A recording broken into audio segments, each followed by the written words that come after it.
मैं गई, they said कि आपको मैडम एंटी एक्ने करना ज़रूरी है। मैंने बोला ठीक है, करवा लेते हैं। उन्होंने मेरा हर एक एक्ने निकाला है, पूरा मेरा फेस ऐसा लाल हो गया था। ब्लीचिंग में बहुत सारे केमिकल्स हैं, इररिस्पेक्टिव ऑफ कोई भी हो, आपकी स्किन उससे सेंसिटिव हो ही जाएगी। फायर से तो बर्न्स होता है, आइस से भी बर्न्स होता है। अगर आपको पिगमेंटेशन का इशू है but you don't have acne, तो I will go for your skin is very sensitive, तो मैं फिर चली जाऊंगी। बाय एनी चांस ऐसा हो रहा है कि केमिकल पील सैलून वाले भी करने लगे?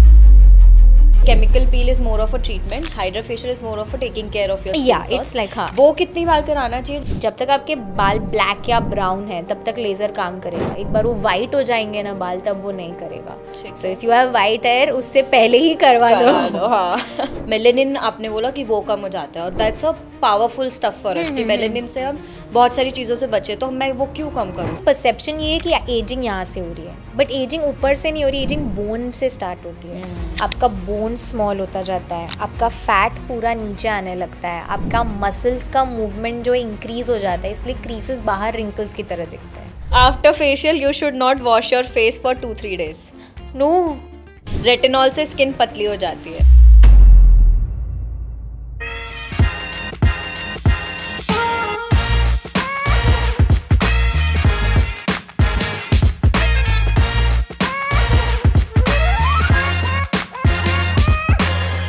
Welcome to Level Up with Anona and to the series Behind the Beauty, an initiative by Dermatouch, जो कि इंडिया का एक बहुत ही trusted pharmacy skin care brand है।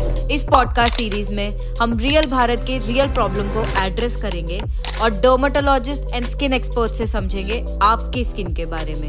We are talking real stories, real solutions for our Indian skin and debunking myths around what works and what does not.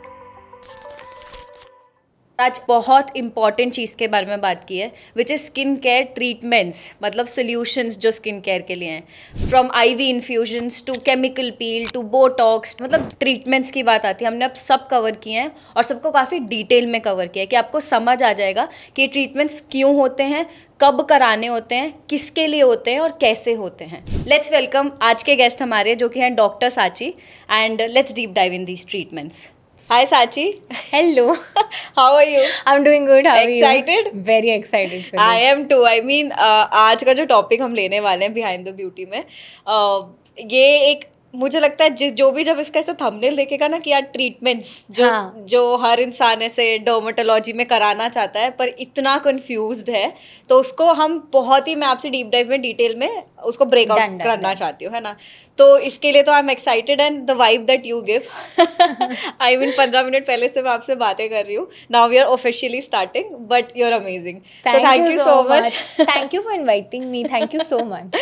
या I am excited and let's start. Yes, let's. अगर मैं आपसे start करती हूँ, जो हमारा आज का टॉपिक हमने से बात करी, तो उसमें सबसे पहले मैं शुरुआत से स्टार्ट करती हूँ कि क्या होता है। फेशियल्स होते हैं जो हम सैलून के पास जाते हैं या डोमैट्स के पास जाते हैं, तो people have lot of confusion कि कब हमें किसके पास जाना चाहिए। Tell me the difference between dermatologist क्या होता है, कॉस्मेटिक्स के जो ट्रीटमेंट करते हैं उनमें क्या होता है। ओके, सो जो एक डर्मैट है उसने MBBS किया है, उसके बाद MD किया है, तो वो MD डर्मैट हो जाता है। वेराज जो कॉस्मेट है, कॉस्मेटोलॉजिस्ट के बहुत सारे ब्रिज कोर्सेज हैं इंडिया में। सो whatever course you've done, BHMS, BAMS, MBBS, BDS, 11th-12th science किया है, एंड उसके बाद if you do those particular small fellowship courses, they become cosmetologist. ठीक है। उनके बहुत सारे वेरिएशंस है, there is no proper definition if you want to call it. But cosmetologist काम में उनके कुछ डिफरेंस होता है या they do the same work? Honestly cosmetologist जो है वो लोग ज़्यादा फोकस करते हैं on injectables, on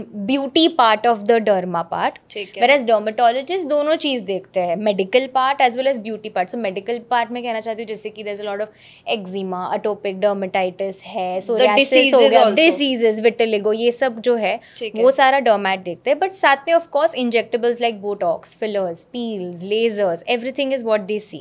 Whereas a cosmet, obviously they don't have the license, nor I think उनको उतना पढ़ा भी नहीं होगा उस चीज़ से रिलेटेड, अच्छा। डिजीजेस से related, so they stick to the cosmetic part of it. तो आई थिंक हर डर्मेट कॉस्मेट तो होता ही Yes, होगा, दैट्स द हाँ. पॉइंट. और अब मैं जो दूसरा मैंने सैलून की बात करी थी, first of all do you think जो सैलून में हम ये सारी चीजें कर रहे हैं उनके पास ये सारे डिग्रीज होते होंगे? नहीं, राइट? नहीं, आई मीन उन्होंने हो सकता है कोई शॉर्ट कोर्सेज किए होंगे फॉर श्योर यहाँ वहाँ, but they obviously don't have these kind of degrees. And that's why still after this people are going and getting all the treatments apparently at salon. So the thing is कि salon के products usually बहुत अच्छे होते हैं. It's not like they're not Okay. getting good products. They get the best ones of course. Problem ये है कि वो लोग evaluate किस basis पे कर रहे हैं. मतलब अगर सपोज मैं गई, ठीक है, और मैंने बोल दिया कि मुझे ना मेरी स्किन पे बहुत ज़्यादा ऑयली फील हो रहा है तो आप मुझे फेशियल कर दो. उन्होंने एग्जाम्पल चारकोल मास्क फेशियल कर दिया ये देख के कि इसकी स्किन ऑयली है. बट स्किन ऑयली क्यों है?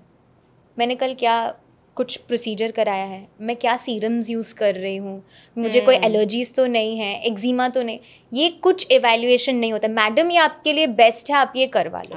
बट किस बेसिस पे बोला? एंड मतलब जिस कॉन्फिडेंस के साथ वो बताते हैं, जितना पहली बात तो बिरेट कर देते हैं आपको कि मैडम आपकी स्किन तो इतनी बेकार हो गई, आपको तो इतना ये हो गया, इतना वो हो गया. मेरे साथ हो चुका है ये कितनी बार. So that is the issue. I am not saying the products are bad, I am sure वो लोग बहुत ज़्यादा अच्छे प्रोडक्ट्स ला रहे होंगे. प्रॉब्लम ये है कि कोई इवैल्यूएशन नहीं होता है. यू आर नॉट आस्किंग कि आपने रात को रेटिनॉल लगाया क्या, क्योंकि अगर रात को रेटिनॉल लगाया है और सुबह आप ऐसे घिस घिस के फेस पे ऐसे फेशियल्स, मसाजेस, मास्क लगा रहे हो तो स्किन तो और बैड ही होगी. फिर बाद में ब्लेम कुछ और चीज़ पे आता है, पेशेंट्स आते हैं जब. बट आप क्या बोलोगे? तो मतलब यू आर सेइंग कि they do it right, मतलब right in terms की जो products वगैरह यूज करें, it's fine to do it only. But there's a whole rhythm to it कि पहले क्या किया है, how is your skin, why whatever is happening, and जो आप कर रहे हो तो क्यों कर रहे हो, तो वो सारी चीजें आपको question करनी चाहिए even if you are going to a salon to. ये सारी चीज़ें जैसे हम फेशियल वगैरह जो भी सलॉन्स पे कराते हैं, डर्मैट्स भी ये सब करते हैं क्या? मेडी फेशियल्स होते हैं, definitely there are lot of options available. ऐसे वो जो मसाजेस रिलैक्सेशन वाले हैं वो नहीं होता है एट अ क्लिनिक, बट जो टारगेट करना है जैसे पिगमेंटेशन को या एक्ने को या इन जनरल बस थोड़ा सा रिजुविनेशन के लिए फॉर पेशेंट, अगर जैसे कल मेरी पार्टी है और मुझे आज थोड़ा सा अभी रिजुविनेट होना है कल के लिए, तो वो सारा things are done definitely at a clinic. But वो जो 2 आवर्स का क्रीम के साथ मसाजेस होंगे एक पर्टिकुलर शेप में, that is not done because I think that is something more of a मसूस पार्ट. सो वो फिर इसमें नहीं होता है. But is it good for our skin, massages and everything? Massages are good as long as you not allergic to that oil. And also जो कर रहा है उसको पता है कि वो कैसे कर रहा है. ऐसा नहीं कि बस घिस दिया फेस को एक पर्टिकुलर डायरेक्शन में रिलैक्सेशन के लिए. Nothing wrong. ऑब्वियसली रोज़ नहीं करना चाहिए. या अगर आपने अगेन जैसे आपने कुछ प्रोसीजर कराया हुआ और अगले दिन आप मसाज के लिए चले गए, दैट इज एब्सोल्युटली रॉन्ग. तो वो चीज़ें ध्यान में रखनी चाहिए. But there is nothing wrong in getting a massage. Nothing wrong. और यही आई थिंक मैं डिफरेंस मान सकती हूँ कि जो आपने मेडिकल फेशियल बोला, that is called a treatment, and this is probably more towards a shorter duration of aesthetics, or as in terms of in the end glow facials will always remain a little superficial and short term, even if it's a medi facial. मतलब आप डर्मैट के पास जाके भी facial कराने जा रहे हो तो वो शॉर्ट टर्म है, क्योंकि फेशियल्स आर सुपरफिशियल. फेशियल में कुछ एकदम डीप नहीं जा रहा है, तो हम अंदर का जो इशू है उसको एज सच कुछ टारगेट नहीं कर पा रहे. जो भी टारगेट कर रहे हैं हम सुपरफिशियली कर रहे हैं. बट येस, डिफरेंस ये है कि सैलून में तो और भी ज़्यादा सुपरफिशियल होगा, प्लस कोई इवैल्यूएशन नहीं होगा. But there are lot of cases ना जिसमें लोग बहुत गड़बड़, मतलब as in I am sure कि फेशियल कराया उसके बाद एक्ने आ गए, या जैसे बोला जाता है. एब्सोल्युटली है ना, होता है, ये होता है. What is the main reason why this happens? Wrong. उनकी स्किन के लिए वो प्रोडक्ट रॉन्ग था. प्रोडक्ट रॉन्ग उनके लिए रॉन्ग था. उनके लिए वो फेशियल रॉन्ग था. लाइक आई सेड, उनके शायद प्रोडक्ट्स खराब नहीं होंगे, बट आपके पर्टिकुलर स्किन के लिए शायद वो ठीक ही नहीं था. अगर आप अपने डर्मैट के पास जाती है और derm knows your skin, they know exactly कि क्या वर्क करेगा क्या नहीं वर्क करेगा. अगर आप फर्स्ट टाइम जा रहे हो तो वो लोग एकदम से सारे प्रोसीजर्स आप पे थ्रो नहीं करेंगे. They will build your skin. May be first time में शायद कोई प्रोसीजर करेंगे भी नहीं. They will start with basic routine, जैसे कि सीरम एप्लीकेशन पहले स्टार्ट तो करो, मॉइस्चराइजर स्टार्ट तो करो, फिर slowly slowly they come maybe on some kind of minor laser और something like that. They never tell you कि सब कुछ करा दो. Whereas in a salon they want to obviously sell packages, तो they'll be like मैडम ये भी कर लो, मैडम वो भी कर लो, साथ में ये करा लो साथ में. तो इसमें जैसे ब्लैक हेड्स रिमूव करते हैं, आई have a very important question. I feel कि जो ब्लैक हेड जैसे रिमूव, तो वो तो नॉर्मली रिमूव कर देंगे और उसके बाद उसको फिर they will be putting a mask on it and everything. Generally, is it fine to remove blackheads just like that and then keep it open, and pores का कैसे रहता है? How does it work? So even we do something called comedone extraction. So comedone is a type of acne only, जो आपके मतलब face पे वो आपको ब्लैक हेड दिख रहा है ब्लैक कलर का, या जो वाइट वाले छोटे छोटे आपको स्पॉट्स दिखते हैं, वो हम भी निकालते हैं. हम स्टीम नहीं लेते हैं. व्हाट वी डू इज हम पहले नमिंग क्रीम लगा देते हैं फेस पे. नमिंग क्रीम हटाने के बाद हम एक एक एक्ने को लाइक लिटरली नीडल से ओपन अप करते हैं. But we don't open the pus ones. उसको नहीं निकालते, उसको सिर्फ काम डाउन करने के लिए मेडिकेशन इंजेक्ट करते हैं, और वो भी एक पर्टिकुलर लेयर में इंजेक्ट होना चाहिए. There is nothing wrong in opening up those acne and removing everything. लेकिन थिंग इज कि उसके बाद हम मेडिकेटेड क्रीम भी देते हैं एप्लीकेशन के लिए. तो जो ओपन हुए हैं एंटीबायोटिक क्रीम देनी पड़ती है ताकि जो ओपन पोर्स है उस पे फिर से बैक्टीरिया अंदर जाके एक्ने नहीं आए. वो नहीं होता है सैलून में. I am pretty sure. मैंने भी सैलून में एंटी एक्ने करवाया है एज लाइक मैं बहुत यंग थी. आई थिंक 11th या 12th में मुझे बहुत एक्ने आते, अभी भी आते हैं, तभी भी आते थे, तभी बहुत ज़्यादा आते थे. मुझे नहीं पता था. मैं गई, दे सेड कि आपको मैडम एंटी एक्ने करना ज़रूरी है. मैंने बोला ठीक है करवा लेते हैं. उन्होंने मेरा हर एक एक्ने निकाला है. पूरा मेरा फेस ऐसा लाल हो गया था with small small small small red spots. बहुत पिंपल होते हैं. And then I got lot of pimples. Then I finally went to a derm and then obviously मेरा पूरा ट्रीटमेंट स्टार्ट हुआ था. So even I have done that mistake, क्योंकि मुझे भी आइडिया था. उस टाइम पे ऐसे पॉडकास्ट नहीं होते थे, होते तो फिर पता होता मुझे भी. नहीं, this is very true. And मैंने स्पेसिफिकली ब्लैक हेड्स को पॉइंट आउट क्यों किया, क्योंकि ये बहुत मेजर चीज़ है कि कोई भी आप कोई भी फेशियल कराओगे, उनका एक क्लिनजिंग का प्रोसेस है, and then they will go for blackheads and everything. और उसके बाद ओपन पोर पे वो 50 चीजें उसके बाद ही कर देते हैं. सो आई वंडर ऑलवेज कि यार ये चीज, चलो मेरे को कभी ऐसा नहीं हुआ, बट बाकी लोगों को तो हो ही रहा है. So people we need to know that. just in case if they are not coming to dermat, if they're doing at home or probably अगर facial पे करा रहे, what should be done जब वो उन्होंने सीधा ब्लैकहेड जैसे जो हटाते हैं नॉर्मली खुद से, उसके बाद क्या करना चाहिए? करना ही नहीं चाहिए ये तो, वो डर्मैट से ही कराना चाहिए. हाँ, अगर आपको नहीं निकलवाना है, आपको डर्मैट के पास नहीं जाना, पे नहीं करना, इट्स फाइन, मत करो, लेट इट बी. आप क्रीम्स यूज़ कर लो एक बेसिक नॉर्मल क्लिनिकल कंसल्टेशन लेके, एंड उससे भी कम होगा. ऑब्वियसली उतना नहीं कम होगा जितना एक पूरा क्लीन अप करके होगा. But it's better to avoid going to a salon, because वो लोग स्टीम दे के करते हैं. They don't differentiate between your black heads, white heads and your pustules. जो वो येलो कलर के पस पॉइंट वाले होते हैं, वो सबको खोद के निकालते हैं. अब जब तुम वो पस वाले को खोद के निकालते हो, एक तो वहाँ पे पूरा लाल हो जाता है, स्कार बन जाता है, पिगमेंटेशन होता है, and that pus also spreads everywhere. So that's just worse. मतलब वो पूरा बर्बाद करके ही भेजते हैं. There are some lucky people जिनका ठीक हो जाता है, एंड देन वो फिर अपना एग्जाम्पल्स दूसरों को दे कि मेरा तो पार्लर में जाके ही ठीक हो गया था, and that's how it goes on कि फिर सब कराते हैं. The important point is पहले तो तुम अपनी स्किन पता करो, तुम्हारी स्किन क्या है, उस हिसाब से even if you're going to facial for a short term thing, तो at least you would know कि यार तुम्हारे कौन सा facial सूट करेगा, उस हिसाब से you'll be using it. एक और one more thing I want to talk when it comes to salon and the skincare is bleaching. That's a very important point because lot of people, I mean, they still do it. Yes, my mom used to do it. As a kid, I've seen my mom हर 2 हफ्ते में she used to do bleaching, and I used to see उसके hair ऐसे golden हो जा रहे हैं. मैंने खुद देखा है. मेरा था when I used to see, when I was in Delhi, मैं बहुत honestly बता रही हूँ, when I was in Delhi and I had nothing, no even connection with कि makeup क्या होता है, whatever ये सारा. तो I used to see कि यार how, क्योंकि है दिल्ली में तो थोड़ा है, you have to be, तो I used to see that कि यार how कि उनका एकदम चेहरा clean है, golden hairs and everything. Then I realized and I actually thought about it, क्या कराना चाहिए, मैं क्यों नहीं करा सकती, सब करा रहे हैं. But ये है कि I read, so I was like no, I'll see. But what happens? Tell me. So bleaching में बहुत सारे chemicals है. Yeah. इरिस्पेक्टिव ऑफ कोई भी हो, आपकी स्किन उससे सेंसिटिव हो ही जाएगी, because it's such harsh chemicals जो आपके हेयर को गोल्डन कर दे रहा है, लिटरली उसको ब्लीच कर दे रहा है, और फिर बाद में कितने लोगों का हेयर फॉल भी हो जाता है उसमें से. So it's not safe. आपने कोई पैच टेस्ट तो किया नहीं करने से पहले, and continuous application of it like every month और every week eventually will lead to a lot of pigmentation. Plus क्योंकि आप स्किन को ट्रॉमा दे रहे हो इन अ वे, तो आपकी स्किन वहाँ पे थिक हो जाती है। ट्रॉमा कैसे हो रहा है? अच्छा, क्योंकि ऐसा केमिकल है जो आपकी स्किन को सूटेड नहीं ना, there is nothing wrong because chemical peels भी होते हैं, बट केमिकल आप ऐसा लगा रहे हो जो आपकी स्किन के लिए एक्चुअली सूटेड नहीं है, so your skin is fighting back. जैसे अगर सन एक्सपोजर होता है, if you must have notice, जब टैनिंग होती है तो स्किन में ऐसे रिपल्स दिखते हैं, थोड़ी सी थिक हो गई है ऐसा फील होता है। वैसे ही वो केमिकल आपकी स्किन पे ऑब्वियसली अटैक कर रहा है, आपकी स्किन वहाँ पे या तो थिक हो जाएगी या ज़्यादा पिगमेंटेड हो जाएगी, अननेसेसरली ज़्यादा सेंसिटिव भी हो सकती है, एक्ने भी आ सकता है। तो eventually it is going to cause, maybe starting में कोई इशू नहीं होगा, तो you will keep using it, that which is what lot of people do. Down the line definitely वो पिगमेंटेशन और स्किन को बैड तो करने ही वाला है। This is something will be discussing also, but ये है कि जो तुम्हारा नेचुरल कलर है, अगर तुम उस पर फेयरनेस की चीजें यूज करोगे या ये करोगे, eventually fairness creams is, I think वो टॉपिक तो it's just on and on चलेगा वो तो। और एक और चीज, बहुत सारे से क्वेश्चंस आ रहे हैं इस चीज में, एक और चीज आता है जो क्वेश्चंस लोगों के दिमाग में रहता है, वो होता है थ्रेडिंग का। When it, because lot of people face a lot of issue की स्वेलिंग हो गई या पिंपल्स हो गए and all of that. So first of all, how is threading okay for face, and second if not, तो what's the next option?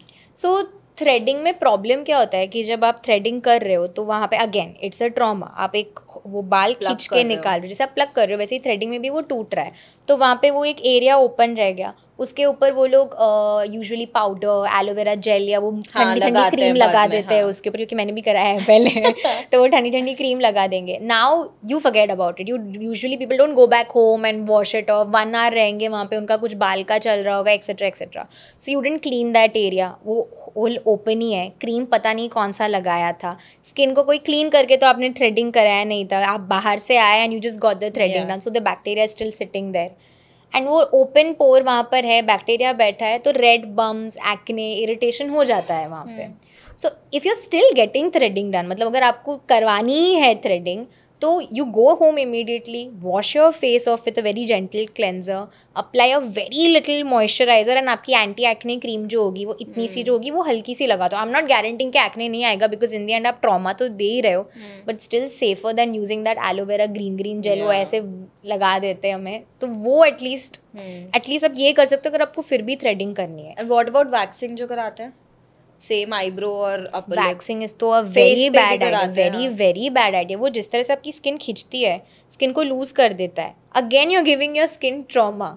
It's just आप अपनी skin को लाल कर रहे हो, उसको ऐसे खींच के ट्रॉमा दे रहे हो, और वो स्किन लूज भी होती है उसकी वजह से।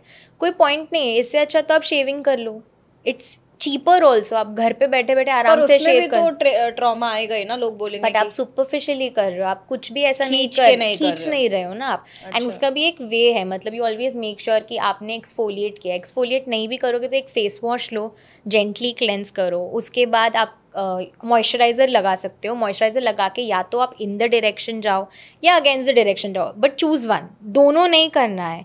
एंड ब्लेड्स जो है वो रेगुलरली चेंज करते रहना है। So when you don't do that is when it can lead to irritation, acne. अगर आप पुरानी डल ब्लेड्स यूज़ करोगे तो आपको 3 से 4 बार उसी एरिया में ऐसे घिसना पड़ेगा, सो दैट इज़ बैड।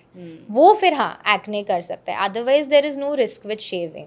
तो बेस्ट फॉर अगर फेस वैक्सिंग करनी है तो shaving you are saying is the best option? Best option is laser hair reduction. Okay best is तो लेजर फॉर एवर, बट वो क्योंकि जिसको अफोर्डेबिलिटी नहीं है, किसी को डर लगता है, किसी को एक्सेस नहीं है, किसी को पता ही नहीं है, तो you can always go for shaving. और आपने थ्रेडिंग के लिए फिर बेस्ट ऑप्शन क्या बोला? ये तो हो गया फेस के लिए, थ्रेडिंग के लिए तो आई थिंक शेविंग हैपेंस। इसके लिए आप कह रहे हो, इसके लिए भी तो आईब्रो के लिए भी वो ब्लेड्स आती है ना शेविंग के लिए, otherwise laser you also have the small probes of laser जो आपके लेजर आई मीन आईब्रो के हेयर को भी शेप कर देते हैं। हाँ, बियर्ड के लिए भी लोग आते हैं शेप करवाने के लिए, सो होता तो सब है, बस आई थिंक आइडिया नहीं होता है। एंड आई थिंक अभी एक्सेप्टेंस भी बहुत टाइम में आएगी ये चीजों के लिए, बिकॉज वो होता है ना कि नेचुरल है, जो अपने माँ बाप के साथ रहते हैं, क्या कराने की जरूरत है, हमने भी तो नहीं। True, so that acceptance will come later on. My own parents don't accept it. मैं बोलती हूँ कि मैं आज मेरा मन कर रहा है कि ना मैं करवा ही लेती हूँ लेजर, क्यों कराना है, क्या जरूरत है, ठीक है ना, जैसा है वैसा। तो जब मेरे पेरेंट्स नहीं मान रहे तो फिर it is going to take a very, या being in the field. Yeah but इसमें एक चीज आपने जो पोर्स की जब बात करी है, तो स्क्रबिंग भी कोई इंसान जैसे नॉर्मल फेस स्क्रब्स यूज करते हैं, I spoke to one another doctor जिन्होंने तो बिल्कुल ही स्ट्रेट माना कि स्क्रब यूज करना ही नहीं चाहिए। फिजिकल स्क्रब्स की बात कर हाँ, रहे हो जैसे वो जो वॉलनट स्क्रब्स एंड ऑल आते हैं, यस यस, तो वो सब जो यूज करते हैं तो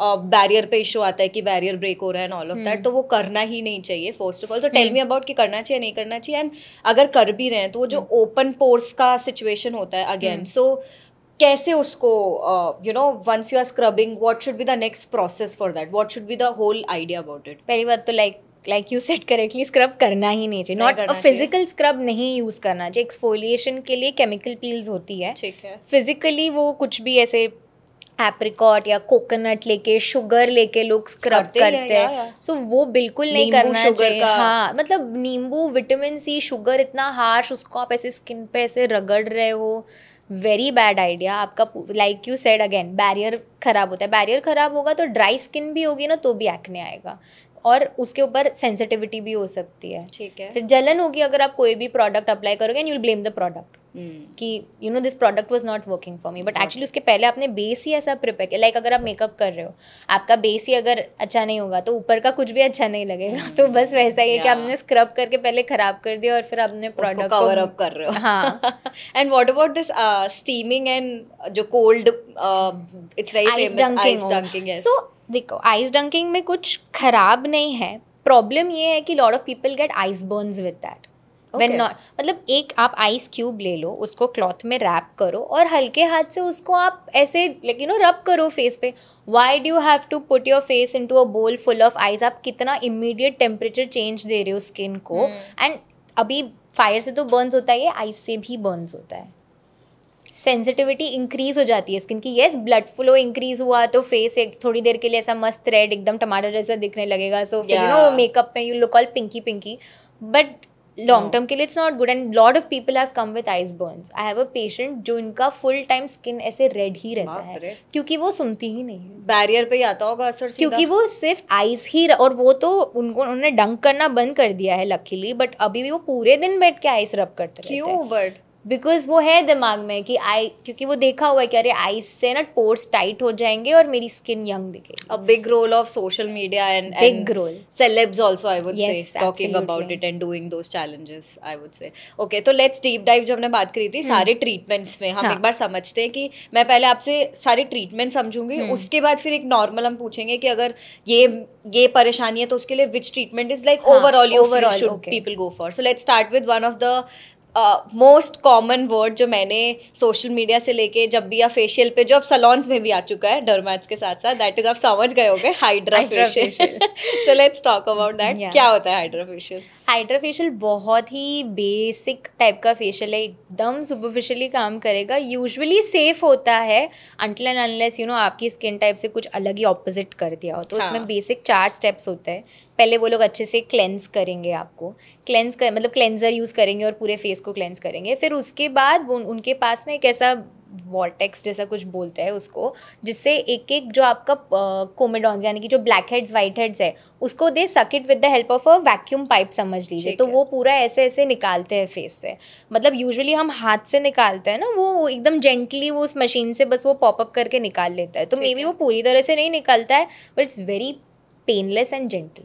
तो फिर पेशेंट थोड़ा सा ऐसे खुश रहता है कि हाँ ठीक है, इट्स नॉट दैट पेनफुल, तो मैं ये फेशियल ही है एंड ऑल ऑफ दैट। सो पहले क्लेंस हो गया, उसके बाद ये सारा एक्सफोलिएट कर लिया, निकाल लिया। उसके बाद होता है सीरम इन्फ्यूजन। सीरम इन्फ्यूजन अब based on your skin type, अगर आपको पिगमेंटेशन का इशू है but you don't have acne तो I will go for glycolic acid. If your skin is very sensitive तो मैं लैक्टिक एसिड पर चली जाऊँगी। अगर बहुत ज़्यादा एक्ने है तो यूजुअली हम हाइड्रा फेशियल करेंगे ही नहीं, बट अगर एक्ने प्रोन स्किन है कि हाँ मुझे एक्ने आते रहते हैं बट फिलहाल इट्स ऑल क्लीन, तो मैं सैलिसिलिक एसिड यूज़ करूँगी इन्फ्यूज़ करने के लिए। So it depends. इन्फ्यूज़ मतलब लगता एज इन उसमें एक रहता है प्रोब जिससे थोड़ा सा डीपर लेयर, यानी कि अगर हमारे एपिडर्मिस है तो थोड़ा सा अंदर वो जाता है, it definitely goes inside and then वो अच्छे से इन्फ्यूज हो गया। एंड लास्ट स्टेप में मास्क रहता है hydra facial. Okay okay, so इसका हाइड्रा फेशियल का मेन पर्पस जितना मेरे को आपसे बात करके समझ आया is just the cleansing process, I am assuming, taking care of your skin. Feel good procedure, no hate to hydra facial, but कुछ दिनों के लिए आपकी स्किन एक्चुअली अच्छी दिखती है। So you know if you want कि मुझे शॉर्ट टर्म के लिए कोई शो पे जाना है या कुछ इवेंट है, कोई शूट है, कोई शादी है, बर्थडे है, तो यू नो फ्यू डेज पहले आके you can get it done. Please don't get it done 1 day prior the event, फिर वो एकदम से आप रेड होके जाओगे। तो 3-4 days before, few days prior you can always get it done, you get a nice good glow. क्योंकि जो भी ऊपर जो भी सुपरफिशियल टैनिंग थी या जो भी था वो सब निकल जाता है, इम्प्योरिटीज भी निकल जाती है। तो आई थिंक इसमें ये चीज़ पूछनी चाहिए लोगों को कि आप कौन सा जो सीरम इन्फ्यूजन कर रहे हो, आप मेरे स्किन के हिसाब से आप क्या कर रहे हो। हाँ, अगर आप क्लिनिक में करा रहे हो तो डॉक्टर डर्मेटोलॉजिस्ट डिसाइड करता है कि आपको कौन सा सीरम इन्फ्यूज करना है। बट आप कहीं और करवा रहे हो जो नहीं करवाना चाहिए, तब प्रॉब्लम अराइज होती है। ये भी सुना था कि जो मशीन्स ही होती है वो ही इतनी महंगी होती है कि यू हैव टू सी कि कोई भी इंसान तुमको hydra facial, just check the machines and everything. Is that true? There are machines which are available in the market which are for, you know, like few lakhs, like मतलब अगर से 5 लाख 4 लाख की भी है और फिर 30 40 50 lakhs वाली भी है। 30 40 50 lakhs में डिफरेंट प्रोब्स है, थोड़ा सा एडेड है, जैसे कुछ उसमें मसाज के लिए RF होगा या टाइटनिंग के लिए कुछ होगा, 1-2 स्टेप्स यहाँ वहाँ इधर उधर एडेड है। बेसिक मशीन फ्यू लैक्स की होगी और वो थोड़ा सा ज़्यादा महंगा होगा। इन the and it's all the same, but हाँ 1-2 स्टेप अप डाउन। तो ठीक है, प्रोडक्ट भी चेंज हो जाता है फिर वो, मतलब कंपनी प्रोडक्ट की भी चेंज हो जाती है। Expensive machine expensive product use होगा। तो overall it's a safe procedure. Overall, it's a safe procedure as long as I'll always maintain this, as long as it's done by the right person. हाँ ठीक है। और इसमें कभी कुछ हैपेजार्ड्स आपने देखे हैं कि people hydra facial gone wrong वाला सिचुएशन हुआ है? आपके फेस में अगर एक्टिव एक्ने भी होगा और आप फिर भी हाइड्रा फेशियल करा रहे हो, या फिर आपके फेस पे आपको जैसे एक्जिमा है, यानी कि एलर्जी है कोई तरह, या अभी चल रही है एलर्जी, जैसे आपने हेयर डाई कराया है रिसेंटली और अभी आपको हर जगह एलर्जी हो गई और फिर आपने हाइड्रा फेशियल भी करा दिया, तो it's just going to get worse. तो वो सब चीज़ें भी ध्यान रखनी पड़ती है। Got it. एंड इसका एवरेज कॉस्ट अगर आप एक बार बता पाओ, जस्ट फॉर हाइड्रा फेशियल का average cost it usually starts from, अगर आप हॉस्पिटल में करा रहे हो, जैसे हॉस्पिटल के डर्मेट क्लिनिक में भी रहता है, तो उसमें करा रहे हो तो it might be around 5,000 6,000। And यही आप एकदम हाई एंड क्लिनिक में जा रहे हो तो maybe 25,000 30,000 35,000। So that range is there. हां, अप्रॉक्स। तो हर अगर जगह अवेलेबल है। 2000 में करके दे रहा है तो तुम थोड़ा सोचो, ये मैं बोल सकती हूँ, क्योंकि प्रोडक्ट कॉस्ट भी तो कुछ चीज है ना, उस वो तो लेना ही होगा। तो अगर 2000 में हो रहा है तो फिर तुम क्या डाल रहे हो, what are you putting, that you have to think about. ठीक है, नेक्स्ट अगर मैं जाती हूँ, आपने केमिकल पील की बात करी थी, लेट्स टॉक अबाउट दैट। क्या होता है केमिकल पील? और क्योंकि केमिकल पील जब हम सुनते हैं तो it scarce you, so what is it? What is it like, आपके दिमाग में क्या आता है केमिकल पील? वैसे पता है इसलिए मैं वो, बट जो स्टार्ट में जब मुझे नहीं पता था तो एग्जैक्टली यही आता है कि केमिकल है और पील है, तो वो तो कुछ तो लगेगा जिससे फिर लेयर उतरेगी सॉर्ट से, कुछ लाइक होता है ना, स्किन झड़ेगी and then new skin, red skin. That's a general which is almost in a way correct only, almost in a way correct, but हाँ ऐसे वो स्नेक जैसे स्किन पूरा ऐसे बाहर नहीं आता है, हल्का हल्का ऑफ कोर्स एक्सफोलिएशन होता है, अगेन डिपेंडिंग आपने कौन सा पील करा है उस पे। ठीक है, एक बहुत ही बेसिक वे में डिफरेंस है, तो एक AHA पील्स होता है और एक BHA पील्स होता है। बहुत बेसिक है, ऐसे तो और भी बहुत ज़्यादा है बट वो फिर एक्सप्लेन करना थोड़ा डिफिकल्ट होता है। AHA यूजुअली आपकी पिगमेंटेशन, डलनेस के लिए, इसके लिए ज़्यादा काम आता है, और जो BHA उसमें सैलिसिलिक एसिड है, तो सैलिसिलिक एसिड हमेशा आपके एक्ने, ओपन पोर्स और ऑयलीनेस के लिए ही हमेशा यूज़ किया जाएगा। सो अगर आपको इशू पिगमेंटेशन का है तो आपको glycolic acid, lactic acid, mandelic acid और इसके अलग अलग कॉम्बिनेशंस होते हैं, उसकी पील की जाएगी। वेराज अगर आपको एक्ने है तो शायद आपको सैलिसिलिक एसिड किया जाएगा, but this is a very broad classification. Acne के साथ अगर सेंसिटिविटी है तो मैं केमिकल पील करूँगी ही नहीं आपको, क्योंकि एट दिस पॉइंट आपकी पहले मुझे सेंसिटिविटी को ट्रीट करना है, ना कि मेरा मेन फोकस एक्ने है। सेंसिटिविटी मतलब क्या? मतलब अगर आपको कोई भी पर्टिकुलर इंग्रेडिएंट्स यू मस्ट, अगर आपने कोई पेशेंट आया मेरे पास और बोलता है कि मैं कुछ भी यूज़ करती हूँ मुझे रेडनेस आ जाती है, मैं कुछ भी यूज़ करूँ मुझे इचिंग होती है, ऐसे पेशेंट को मैं कभी केमिकल पील एडवाइस नहीं करूँगी, क्योंकि इन द एंड वो थोड़ा स्ट्रॉन्ग तो है ना, it is trying to attack your skin, it's trying attack मतलब ऑब्वियसली एक्सफोलिएट करने की कोशिश कर रहा है या एक्ने को अटैक करने की कोशिश कर रहा है। ऐसे में आपको अगर सेंसिटिविटी है तो इतना स्ट्रॉन्ग चीज़ मैं कर ही नहीं सकती हूँ। कौन लोग कराते हैं, who needs chemical peel? Like I said, अगर आपको पिगमेंटेशन है, डलनेस है, एक्ने है, तो केमिकल पील्स कराना is a very safe and easy thing. ठीक है। ऑफ कोर्स इंडियन स्किन में पील्स कराने के बाद आफ्टर केयर की अगर ठीक से नहीं किया तो थोड़ा सा पिगमेंटेशन का चांसेस रहता है। वेराज यही अगर कोई अब्रॉड के लोग हैं जो लोग बहुत ज़्यादा फेयर स्किन है, वो लोग अगर पील करा रहे हैं तो उनका पिगमेंटेशन का इतना चांस नहीं होता है, उनका स्किन लाल ज़्यादा हो जाता है। Same with sun exposure also, वो लोग टैन नहीं होते, वो लोग लाल हो जाते हैं, हम टैन हो जाते हैं। Why is that? Brown skin और फेयर स्किन में ट्रीटमेंट्स में ऐसा क्यों डिफरेंस है? क्योंकि वो उनमें मेलेनिन नहीं है ना इतना, तो अगर उनको जैसे अगर अभी जैसे मैं अटैक कर रही हूँ स्किन को, उसके पास मेलेनिन ही नहीं है तो वो रेडनेस प्रोड्यूस करेगा ज़्यादा। हमारे पास मेलेनिन है तो हमारा स्किन हमें प्रोटेक्ट करने की कोशिश कर रहा है, वो प्रोटेक्शन के चक्कर में वो डार्क स्पॉट बनता है। बट दैट्स फाइन ना, that will probably go away because it's the reaction. नहीं, अगर आफ्टर केयर ठीक से नहीं लिया तो जो डार्क स्पॉट आया फिर मुझे उस डार्क स्पॉट को भी ट्रीट करना पड़ेगा। आफ्टर केयर क्या है, केमिकल पील के बाद मॉइस्चराइज करो, सनस्क्रीन लगाओ, अगर बाहर जा रहे हो डायरेक्ट सन एक्सपोजर है तो हैट पहन लो, अम्ब्रेला पकड़ लो, ऐसा कुछ एकदम बड़ा कुछ नहीं है, यही है।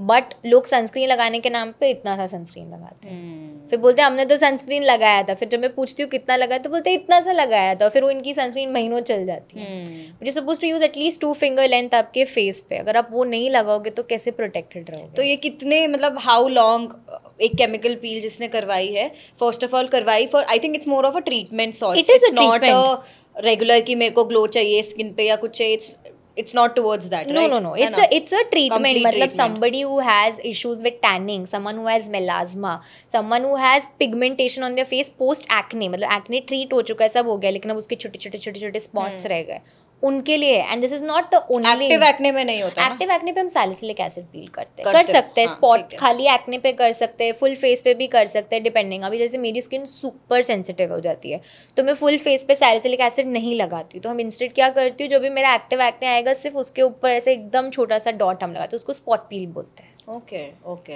पिगमेंटेशन में भी अगर आपको लग रहा है कि सिर्फ 2-3 ही है, फुल फेस पे जरूरत नहीं है, तो फिर स्पॉट पील कर दो, वो डार्क होके फिर अपने आप निकल जाएगा। और इसके कितने ऐसे कुछ सिटिंग्स वगैरह होता होगा, आई एम श्योर कि कितने कैसे होता है? अगर मैं सिर्फ पिगमेंटेशन पे फोकस कर रही हूँ तो सिर्फ पील नहीं करते हम, usually I prefer recommending combination treatments. तो जैसे एक बार सेशन में हमने पील कराया तो अगली बार मैंने लेज़र टोनिंग बोल दिया, थर्ड टाइम मैंने फिर उनको बोला कि मीज़ोथेरेपी कराओ। तो कॉम्बिनेशन जब करते हैं थर्ड टाइम, मतलब 1 मंथ के गैप में, 1.5 मंथ के गैप में, when you treat this way the results are better. एक ही चीज़ में बार बार करूँगी तो वो स्किन फिर उतना रिस्पॉन्ड नहीं करेगी। But considering you are doing all the right things जो आपको पोस्ट ट्रीटमेंट करानी है, तो it gives a result that is permanent, ऐसा है? या फिर परमानेंट तो कुछ भी नहीं है। You have to take care after that. मतलब ऐसा कि आपका मैंने पिगमेंटेशन ठीक कर दिया और फिर आपने स्किन रूटीन छोड़ दिया वो तो इम्पोर्टेंट तो फिर वो वापस होगा ही, क्योंकि आप सन एक्सपोजर तो करिए, सन के आप घर में भी बैठोगे तभी भी आएगा ही ना धूप तो अंदर, तो फिर वो पिगमेंटेशन तो होगा ही। और बाय एनी चांस ऐसा हो रहा है कि केमिकल पील सैलून वाले भी करने लगे? हो रहा है सैलून पीपल, आई थिंक आजकल मैंने सुन रहे हैं वो लोग बोटॉक्स भी कर रहे हैं, दे आर डूइंग एवरीथिंग और लोग करा भी रहे हैं। और एंड मुझे जितना लगता है, जितना मैंने भी देखा, रेट्स में कुछ ऐसा जमीन आसमान का डिफरेंस होता नहीं है। तुम डर्माट के थोड़ा चीप देते हैं वो लोग कंपैरेटिव, बस वो एक ऐसा ही है ना, वो एक यूनिट का भाव अगर उनका कम मिल रहा है तो फिर पैसे बच रहे हैं। बट मतलब सोचने की बात ये कि थोड़ा चीप तुमने अभी कर लिया, पर उसका पोस्ट तो तुम्हें देखो कितना मेडिसिन और कितनी बार शायद रिपीटेड कराना पड़े, क्या क्या हो सकता है वहाँ, कितने पैसे जाएंगे। आई थिंक मार्केटिंग हम लोगों को सैलून वालों से सीखनी पड़ेगी, because what are they saying कि पेशेंट्स मान जाते हैं कि करवा लो, ये हमें उनसे सीखना पड़ेगा। बिकॉज डर लगता है पेशेंट्स को वहाँ पे, बट जब वो लोग हमारे पास आते हैं, there is no harm, ask as many questions as you want of course, but वो लोग हमारे साथ ऐसे लिस्ट लेके आते हैं क्वेश्चंस की, तो या तो वो धोखा खा के आए हैं इसीलिए पूछ रहे हैं या फिर क्या है पता नहीं, बट सैलून में लोग आँख बंद करके सब कुछ करवा लेते हैं। And how many times have you मतलब सैलून गए और आपने पूछा कि इस हेयर स्पा के प्रोडक्ट के इंग्रेडिएंट्स क्या है? नहीं होता है, नहीं पूछते हैं ना। और हम कुछ नहीं पूछेंगे और वो इतना बता देंगे ना हमको कि आपको ये जरूरत है, आपको ये कराना चाहिए, हमारे पास ये फेशियल है, दिस इज ये, तो तुम में खुद हो जाते है कि यार मैं टाइम लेके ना आती हूँ आपके पास, मुझे लग रहा है कुछ तो इशू है। मतलब दैट्स लाइक समथिंग जो इंसान को सोचने की जरूरत है, वो इनसिक्योरिटी क्रिएट कर देता है। जबकि यूजुअली अगर पेशेंट्स, मतलब एटलीस्ट जितने डर्मैट्स को मैं जानती हूँ, जब उनके पास पेशेंट जाते हैं तो वो बोलते हैं यू टेल मी आपको क्या लग रहा है, क्या इशू है। If you are okay with your acne, I am not going to point out and say कि आप अपने एक्ने को ट्रीट कराओ। आपको नहीं इशू है उस 2-3 एक्ने से, 5 एक्ने से, तो ठीक है। आपका अगर फेस यहाँ पे हेयर यहाँ पे दिखता है, आपको प्रॉब्लम नहीं है, तो मैं क्यों बोलूँ आपको कि हटाओ इसको हटाओ, but if you go to a parlour और आप अगर कुछ एक चीज़ करा रहे हो तो वो आंटी रुकने नहीं वाली है वहाँ पे, वो हर आपके ऊपर से लेके नीचे तक सब चीज़ पे आपको टोक देती है।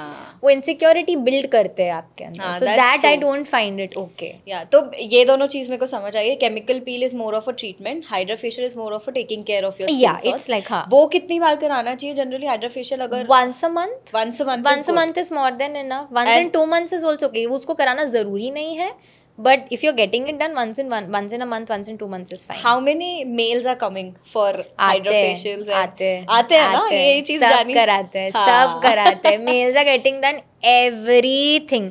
एंटी एक्ने करवा लो उनसे, लेजर करवा लो, पील कर लो, सब कराते। बस उनको थोड़ा सा इन्फॉर्मेशन हम देते कि यू नो ऐसे ऐसे है, and they are like we are ready.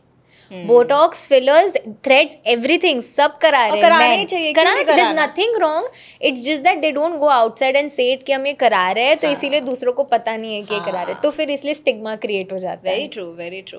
Let's talk about laser. आपने अभी बात की है, लेट्स गो देयर। वैक्सिंग हर लड़की का तो परम दुख है, मैं बोल सकती हूँ, जो but can't be ignored also. So but again जो आपने बोला था दैट इज ट्रू कि डर लगता है, ठीक है, कि लेजर्स है, पता नहीं, और क्यों नेचुरल चीज जो सब दुनिया करा रही है तो मैं क्यों कर रही हूँ, है ना, वो सारी चीजें। तो what is laser, how does it work, first tell me that. तो पहले तो वैक्सिंग में क्या होता है ये बात कर लेते हैं। वैक्सिंग में तो हम हमारा ये जो हेयर है इसको ऐसे जड़ से निकाल रहे हैं, बट हमने कुछ उसको अटैक नहीं किया, हमने कुछ उसको किल करने के लिए कुछ किया नहीं है, तो वो तो फिर से वापस आने ही वाला है कुछ टाइम के बाद। ऑल्दो आई थिंक 20-25 डेज तक नहीं आते हैं वैक्सिंग में हेयर, बट उसके बाद आने लगते हैं, एंड कोई ग्रोथ में चेंजेस नहीं होती है, जैसा है वैसा ही रहेगा। थिकनेस में भी आई थिंक कोई चेंज नहीं होता है, but your skin changes after a few years. अभी नहीं, after a few years maybe your skin will start changing. Coming to lasers, नहीं चेंज क्या चेंज, पहले तो वो चेंज में ये कि आपको, आप इतनी बार वही है, आप ट्रॉमा दे रहे हो स्किन को, इरिटेशन दे रहे हो, तो कहीं कुछ लोगों को पिगमेंटेशन हो जाते हैं, सैगी वाला वो फेस पे ज्यादा चांसेस रहते हैं होने के, क्योंकि फेस की स्किन यूजुअली जल्दी सैग होती है वैसे भी as compare to your body skin, right, क्योंकि उतना सपोर्ट नहीं है, ग्रेविटी ऐसे नीचे जा रही है, तो फिर वो वैसे भी डैमेज तो दे रहा है। लेज़र में ये होता है कि जब तक आपके बाल ब्लैक या ब्राउन है तब तक लेज़र काम करेगा, एक बार वो वाइट हो जाएंगे ना बाल तब वो नहीं करेगा। So if you have white hair उससे पहले ही करवा लो। हाँ। तो ब्लैक हेयर में जो नीचे रहता है मेलेनिन रहता है, उस मेलेनिन को टारगेट करता है लेज़र। ओके। जो काला काला हमारा अंदर सेल है उसको टारगेट करता है, जिसकी वजह से उसका साइज छोटा हो जाता है। तो स्लोली यू विल नोटिस कि लेज़र में आपके बाल का थिकनेस कम होता जा रहा है। सो अगर आपका हेयर थिक था, लाइक सपोज जैसे आपका यहाँ का हेयर है वैसा ही आपको फेस पे अगर आ रहा था,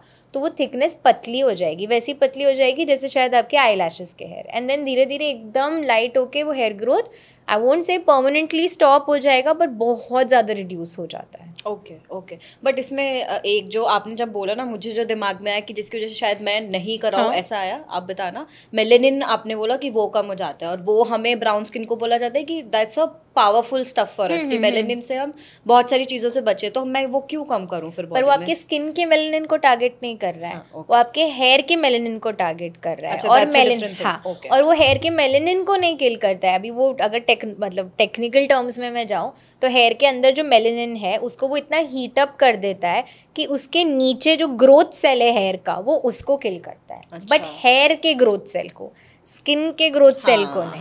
पर वो लेज़र के जो पैरामीटर्स ऐसे होते हैं कि एक पर्टिकुलर पैरामीटर से वो हीट उतनी प्रोवाइड कर देता है कि वो ग्रोथ सेल को किल करता है। ये हीट से कोई साइड इफेक्ट कुछ नहीं होता है? नथिंग। और इवेंचुअली मतलब आपने बोला धीरे धीरे पतले होते हैं, तो there must be sittings. Yes absolutely. कितनी अप्रॉक्स? अगर पीसीओडी नहीं है तो 6 to 8 सेशंस में मेजर चेंज यूजुअली लोगों को दिख ही जाता है।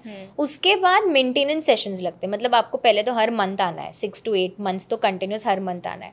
उसके बाद maybe 2 months, 3 months, 4 months में एक बार you need a maintenance session, क्योंकि इवेंचुअली थोड़े थोड़े तो आएंगे, we are not permanently removing your hair ना, so it will keep coming, but may the frequency of your procedure will decrease, वो धीरे धीरे। बट फिर तो ये जो मैं जब तक ऐसे प्रॉपर मेंटेन रखना है, तो I think it's more of a life long sort of procedure. या बट आप जब मेंटेन कर रहे हो तब स्टार्टिंग में अगर आप 2-3 महीने में कर रहे हो, उसके बाद 4-6 महीने में कर रहे हो, उसके बाद ग्रोथ इतनी कम हो जाती है कि you might not even feel like कि हाँ अभी लेजर कराने की जरूरत है। तो और जब लेजर चल रहा होता है तब of course you can not do waxing और any of the other stuff. फिर उन्हें तुम टारगेट क्या करेंगे? आपने अगर वैक्सिंग से बाल ही खींच दिया बाहर, तो अब मैं लेजर को टारगेट किसके ऊपर करूंगी? और इसमें कुछ ओरल मेडिकेशंस भी होती है साथ में? It's just proper no oral medicines, only laser, just laser hair removal, nothing okay. कोई साइड इफेक्ट आप बोल रहे हो इसका नहीं होता है? हाँ, अभी इसका साइड इफेक्ट का क्या हो सकता है? यूजुअली फ्यू 2-3 डेज के लिए मे बी थोड़ा सा आपको ऐसे सेंसिटिविटी फील होगी, रेडनेस फील हो सकता है। उसके लिए वी गिव यू मतलब टॉपिकल मेडिसिन जो आप अप्लाई कर सकते हो उसके ऊपर, ताकि वो रेडनेस बैठ जाएगी। ठीक है। उसके ऊपर अगर आपने ऐसे अभी जैसे आप मेरे पास आए, आपने लेजर हेयर रिडक्शन कराया, अभी किधर और जाके आपने बोला कि आज मुझे ना इधर बहुत टैनिंग लगती है, मुझे अभी केमिकल पील कर दो इसके ऊपर, then it will become an issue. You have to give this information out कि आप कर रहे हो तो मेरी ये चीज चालू है अभी। Very important to take care of that. And you can go out, आपको सन में बचना है, ऐसा कुछ भी नहीं। Very ये important. होता है। हाँ. Sun exposure, any treatment you get done, sun exposure becomes a very important thing. अभी जैसे आप शेव भी कराते हो तो थोड़ी स्किन सेंसिटिव होती है, वैक्स भी कराते हो तो भी स्किन तो सेंसिटिव हो जाती है। वैसे ही आपने एक प्रोसीजर कराया तो उस टाइम पे 2-3 डेज के लिए आपकी स्किन सेंसिटिव है, इनवेरिएबली सन प्रोटेक्शन तो लगाना ही चाहिए, सनस्क्रीन तो लगानी ही चाहिए फुल बॉडी में जो पार्ट एक्सपोज्ड है। वन मोर टिप इज कि लेजर हेयर रिडक्शन कराने के बाद 2-3 डेज तक wear loose clothes, you will feel comfortable. जैसे वैक्सिंग और शेविंग के बाद यू मस्ट हैव नोटिस पसीना थोड़ा सा ज्यादा आने लगता है, अनकंफर्टेबल लगता है टाइट कपड़े पहनने में, तो if possible wear loose. It's not a painful process, it's minimally painful. I will not say एकदम ऐसा पेनलेस है, थोड़ा पेन होता है, उतना पेन नहीं है जितना वैक्सिंग में है। ऑफ कोर्स वैक्सिंग जितना पेन नहीं है। और इसमें जो आपने पीसीओडी की बात करी है, this is something that I personally think, आप मेरे को बताना, पीसीओडी में अगर हम लेजर्स करा रहे, but that's like more of a lifestyle internal problem. तो लेजर से पीसीओडी, क्योंकि उसको तो फिर हेयर की इशू है तो है, उसको आएंगे ही आएंगे, तो इज इट मतलब you should not be first curing PCOD and then come to laser, या what do you think about it? There is no cure for PCOD. Okay, तो मेंटेन कर सकते हैं हम पीसीओडी को। तो जब हम पीसीओडी को मेंटेन कर रहे हैं, उसी के साथ साथ हम लेजर हेयर रिडक्शन स्टार्ट कर सकते हैं, क्योंकि उस टाइम पे अगर मैंने उनके बाल को वैसे नहीं ट्रीट किया तो फिर वो वैक्स कराएंगे या फिर वो शायद ब्लीच करेंगे, तो उससे तो बेटर है कि to get laser hair reduction done ना। So it's a good option. थोड़ा सा थिकनेस में चेंज आता है कुछ लोगों को, again it depends from person to person, क्योंकि हार्मोनल चेंजेस किसका क्या रहता है, किसका क्या रहता है।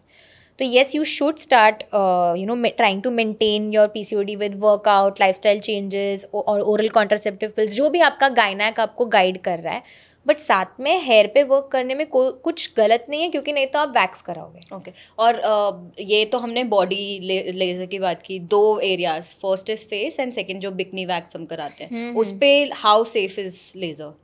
Equally safe, yes. So it's fine. And उनके मतलब फेस का सिटिंग्स वगैरह वाइज, हर wise everything is equally and same for those? Not same, I won't say same, क्योंकि फेस का हेयर इनफैक्ट थोड़ा सा जल्दी कम हो जाता है एज कंपेयरिंग होता ही नहीं है हाँ, इसीलिए। बट अगेन, अगर आपका थिक हेयर है पहले से, even if you don't have PCOD but आपके हेयर ही थिक थे, तो आपको ज़्यादा सेशंस लगेंगे। तो वो अगेन पेशेंट टू पेशेंट रहता है। Got it. क्या एवरेज कॉस्ट अगर आप अप्रॉक्स बताओ तो अगर आप फुल बॉडी बोल रहे हो, like with your face, bikini, everything, okay, तो क्लिनिक्स में यूजुअली 6 सेशंस का जो वो लोग ऐसे देते हैं, तो it can start from 50,000 also, then it is 1 lakh का भी होता है। अगर आप मेडिकल कॉलेजेस, ट्रीटमेंट का बोल रहे हो, मेडिकल कॉलेजेस में जा रहे हो तो आपको शायद 40,000 में 6 सेशंस मिल जाएंगे। फुल बॉडी बोल रही हूँ मैं, हाँ, उतना तो लगेगा ही। कैसे कराना चाहिए ऐसे फुल बॉडी, या होता है ऐसा कुछ लोगों को होता होगा ना, अगर आपको डर है कि कैसे मैं एकदम से कैसे कराऊँ, तो ये एरिया, ये वाला एरिया, अंडर आर्म का एरिया, पहले वहाँ स्टार्ट करो। Let's start from that. अगर आपको ऐसे डर लगता है ना अरे पिगमेंटेशन हो गया तो क्या ये वो, अंडर आर्म स्टार्ट कर लो। तो तुम्हारे जहाँ अगर एक बॉडी पे रिएक्शन जैसा है वैसा ही तुम्हारे फेस, वैसा ही बिकनी, वैसा ही पैर, हर जगह, तो आपकी स्किन कोई कोई जगह पे ज्यादा रिएक्ट भी कर सकती है रेडनेस वाइज, हो सकता है वो, that is quite possible because like your this skin is thinner as compare to your this skin, your this skin is different, ये स्किन डिफरेंट है, ये स्किन डिफरेंट है, मतलब थिकनेस वाइज बोल रही हूँ।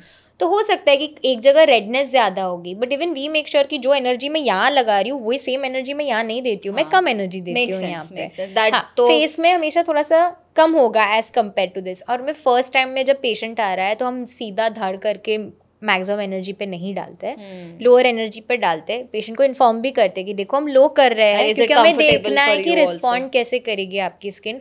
सो डोंट बी डिसअपॉइंटेड अगर आपका 20 डेज में हेयर आ गया क्योंकि हमने एनर्जी ही लो डाली है। फिर अगले सेशन में जब आप आओगे and if you were comfortable with that 15 joules एक एग्जांपल है, तो फिर हम 20 करेंगे या 18 करेंगे या 22 करेंगे, डिपेंड करता है कि हमने फर्स्ट सेशन में क्या किया था, और वो नोटेड रहता है कि हमने क्या किया है क्या नहीं किया है। Again this is a treatment basically, तो जब लोगों की जरूरत है उस हिसाब से जाओ डर्मेट कैन कराओ। हाँ, if you want to, again अगर आपको बाल नहीं निकलवाने मत निकलवाओ, इट्स फाइन, मतलब इट्स अ चॉइस। मेरा भी पैर के बाल नहीं है, ना वैक्स है ना लेजर है, कुछ भी नहीं, मतलब वैक्स में कराती ही नहीं हूँ, ना शेव भी नहीं किया क्योंकि मुझे पैंट्स पहने तो क्यों करूँ मैं। हाँ सही है, so it is up to you, कराना है तो कराओ, नहीं कराना है तो मत कराओ। Quite clear on laser, I mean काफी चीजें इन्फॉर्मेशन हुआ है। नेक्स्ट हम जाते हैं, we have done chemical peel, we have done laser. एक चीज और जो बहुत मैं देखती हूँ इस ग्लूटाथियोन, जो आईवी का ड्रिप्स का, और अब काफी कॉमन होता जा रहा है धीरे धीरे। What is it and how important it is, मतलब या is it important first of all, क्या है ग्लूटाथियोन? आईवी ड्रिप्स ग्लूटाथियोन का होता है, विटामिन सी होता है, बायोटिन, काफी चीजों का मैंने देखा है which works. How does it work? So biotin का और B12 का, ये सब का जो आईवी ड्रिप्स रहता है वो यूजुअली अगर आपको डेफिशिएंसी है तो B12 का तो तभी देते हैं जब आपको डेफिशिएंसी, और most of the Indian people have deficiency. मतलब अगर हम कोई पेशेंट आता है मुझे हेयर फॉल है, मुझे ये, हम टेस्ट कराते हैं B12 deficiency, vitamin D deficiency होती ही है उनको उसकी वजह से। सो हाँ, तो B12 देना is a good thing, D देना is also a good thing obviously. Glutathione is your choice because वो एंटीऑक्सीडेंट है, और फेमस पर वही है अभी। मैं सोशल मीडिया पर्सन से अगर बोलूं तो glutathione is very famous for wrong reasons, but glutathione is an antioxidant. तो वो एक्चुअली भी एंटीऑक्सीडेंट, जैसे जैसे आप एज भी करते हो। एंटीऑक्सीडेंट क्या होता है एक बार आप सिंपल बता पाओ? तो वो बॉडी को इन अ वे हेल्प करता है फ्री रेडिकल से फाइट करने के लिए। सो फ्री रेडिकल बेसिकली कैसे रिलीज हो सकता है, जैसे आपने अगर अल्कोहल कंज्यूम किया है, या अगर आपका सन एक्सपोजर बहुत ज़्यादा था, या आपका फूड का लाइफस्टाइल हैबिट्स इतने ग्रेट नहीं है, तो अंदर फ्री रेडिकल्स बनते हैं। फ्री रेडिकल जो है आपके अच्छे सेल्स को मारते हैं, तो अभी फ्री रेडिकल को मारने के लिए आपको एंटीऑक्सीडेंट्स चाहिए। फ्री रेडिकल्स आर ऑक्सीडेंट्स, आपको एंटीऑक्सीडेंट चाहिए उसको मारने के लिए। सो ग्लूटाथियोन इज समथिंग दैट आपका लिवर भी पर्सनली लेवल में बना रहा है आपकी बॉडी में। ऐसा नहीं है कि आपके बॉडी में नेचुरली ग्लूटाथियोन नहीं है, इट्स देयर, लिवर बना रहा है, बट ऑब्वियसली वो उतना नहीं बना पाता है जितना आप बाहर से उसको ट्रॉमा दे रहे हो बॉडी को। पहले के ज़माने में इतना पोल्यूशन नहीं था, ऐसा टाइप का फूड नहीं था, इतना स्ट्रेस, मतलब आई एम श्योर स्ट्रेस था, बट ये कुछ अलग अभी hustle culture etcetera etcetera whatever. So your body is producing a lot of free radicals, जिसको मारने के लिए यू नीड एंटीऑक्सीडेंट्स। तो वो एंटीऑक्सीडेंट ही ग्लूटाथियोन है। ओके, बट उसका जो यूज हो रहा है वो अलग इंडिकेशन के लिए यूज हो रहा है, विच इज जो आप सोशल मीडिया पे इनवेरिएबली देख रहे हो, to change the colour tone of your skin. Now there are 2 schools of thoughts in this. Some people say कि जब अगर आप एक्ने ट्रीट कर रहे हो तो वो भी तो भगवान ने ही दिया था, तो वो भी क्यों ट्रीट कर रहे हो, क्योंकि आपको टोन भी तो भगवान ने दिया है, अगर फिर मैं एक्ने ट्रीट कर सकता हूँ तो मैं टोन चेंज क्यों नहीं कर सकता। ऐसा भी बोलते हैं। No hate to them, because ठीक है, अब वो ऐसा सोचते हैं। और कुछ लोग कहते हैं कि you know I love my skin, so why are you targeting me for it. Again no hate to them as well. I don't think कि स्किन लाइटनिंग के पर्पज से देना चाहिए IV, because I don't feel that's ethically okay by me. कौन देता है कौन नहीं देता, even I don't know. I don't think कोई इस चीज़ का क्या बोलते हैं एडवर्टाइजमेंट करने वाला है कि हम स्किन लाइटनिंग के लिए देते हैं, but lot of skin lightening creams are also available in the market. मतलब इट्स नॉट रिक्वायर्ड बेसिकली। जो फेयर, एक जो आपने मेन बोला परसेप्शन फेयरनेस का, उसके लिए कराओ नहीं, ये जानकारी पहले लो। ग्लूटाथियोन बेसिकली एंटीऑक्सीडेंट, जो कि it is actually required for your body for many other purposes. अब उसका एक इफेक्ट ये निकला कि वो ब्राइटनिंग में हेल्प करता है ना। Brightening and lightning is totally different.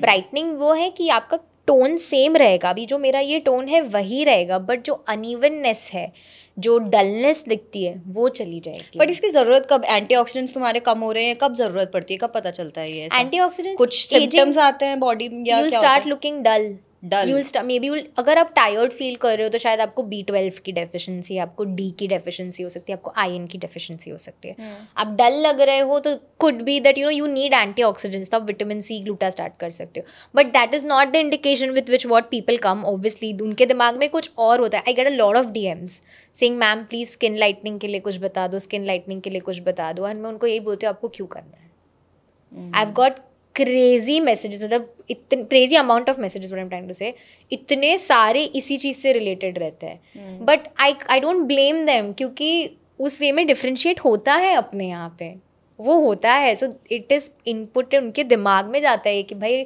गोरे हुए तो ही काम निकलेगा। इजी वे लगता होगा ना कि जस्ट एक ड्रिप करा लो और तुम गोरे हो जाओगे। somebody will take you seriously, अगर आपका स्किन का टोन डिफरेंट है तो वो रास्ता उनको आसान लगेगा उस पॉइंट पे, तो उनकी गलती नहीं है, बट अनफॉर्चुनेटली माइंडसेट वैसा है।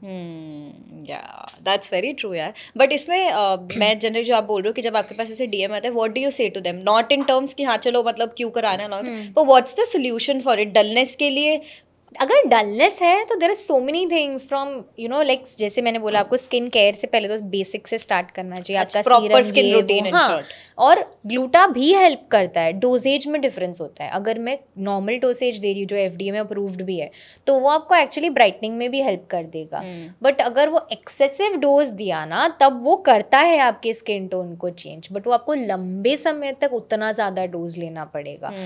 जब उसके ऊपर कोई स्टडीज़ नहीं है तो मुझे भी नहीं पता कि वो कितना सेफ है या कितना अनसेफ है, उस पर स्टडीज़ ही नहीं है। हाँ, तो और अल्टीमेटली समझ ये आता है कि ये सारी चीज़ें पहले तुम डर्मेट के पास जाओगे तो तुम्हें किस चीज़ की ज़रूरत है, तुम्हें ग्लूटा की IV ड्रिप्स की ज़रूरत है या नहीं, वो तुम्हें उस हिसाब से बताएंगे। हाँ, there are so many times some people come and tell me 2 months में शादी है और आप मुझे IV ग्लूटा लगा दो। मैंने बोला 2 months में क्या होगा IV ग्लूटा से?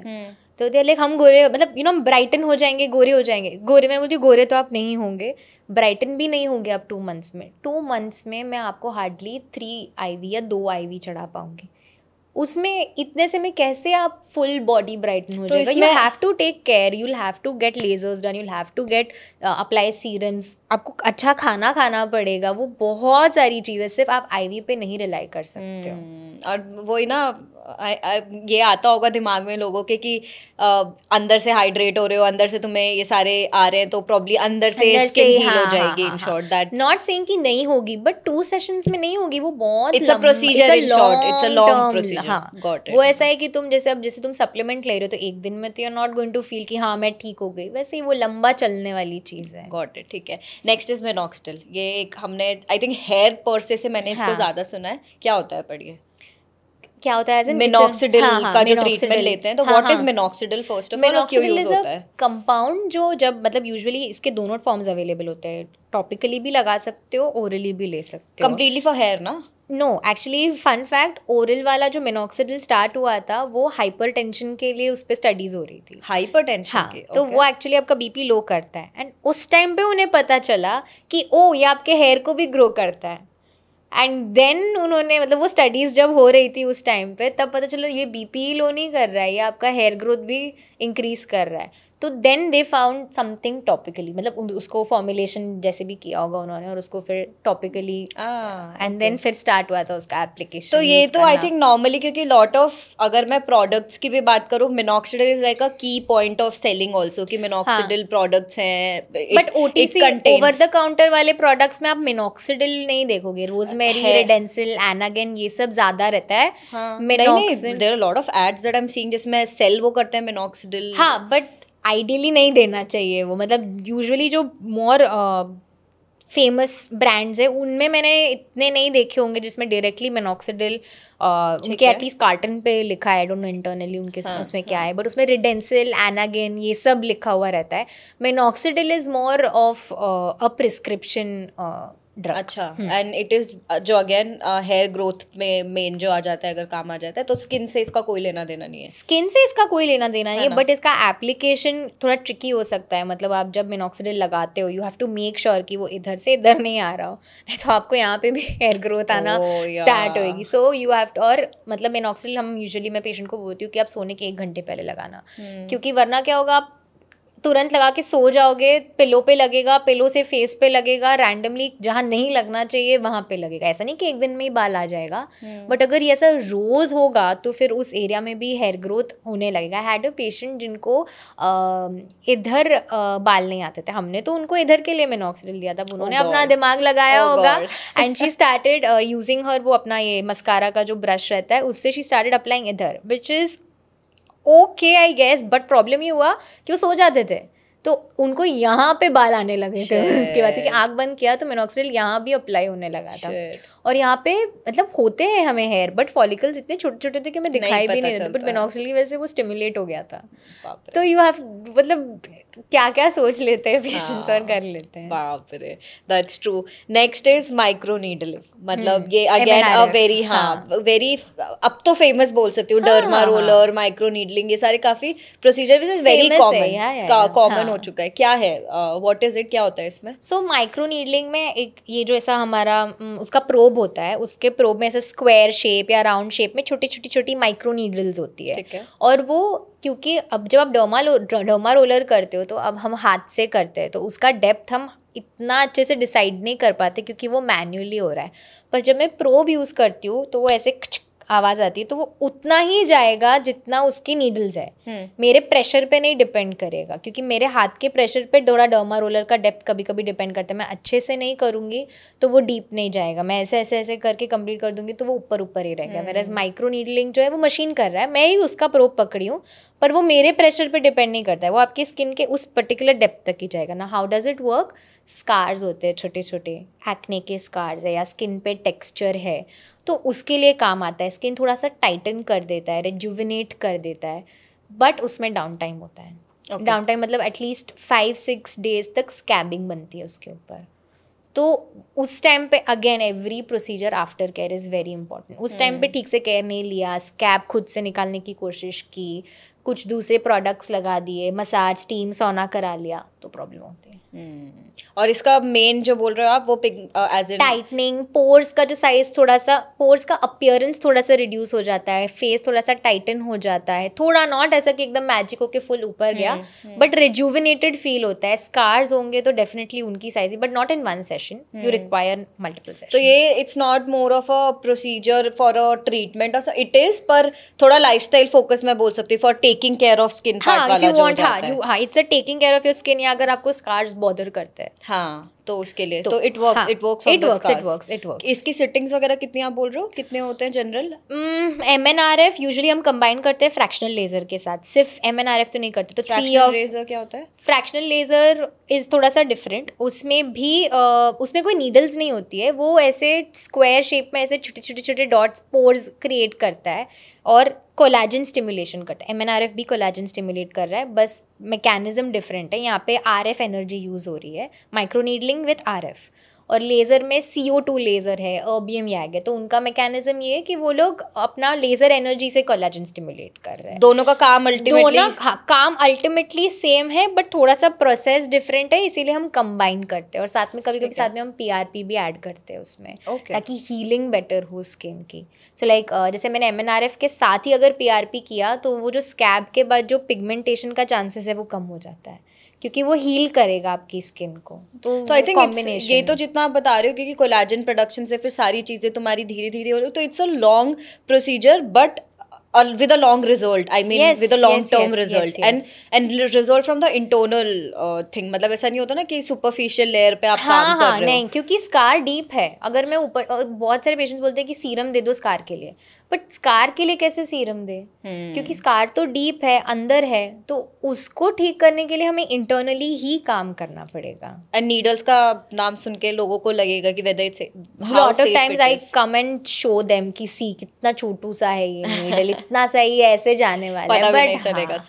नहीं पता चलता नमिंग क्रीम लगती है 30 मिनट्स तक, उसके बाद भी थोड़ा पता चलता है, वोंट लाई, ऐसा नहीं है कि बिल्कुल ही पेनलेस बट इसके फर्स्ट सिटिंग के बाद ही रिस्पॉन्स एज इन आता है? No you need 2 or 3 sessions. या फर्स्ट सेशन के बाद इफ यू एक्सपेक्ट कि एकदम, और जो चेंजेस आता है वो लेमैन को नहीं दिखेगा। मुझे समझ में आएगा, लेकिन मैं अगर उन्हें एक्सप्लेन करने जाऊंगी तो उनको ऐसा लगेगा कि मैं सिर्फ पका रही हूँ उनको लिटरली।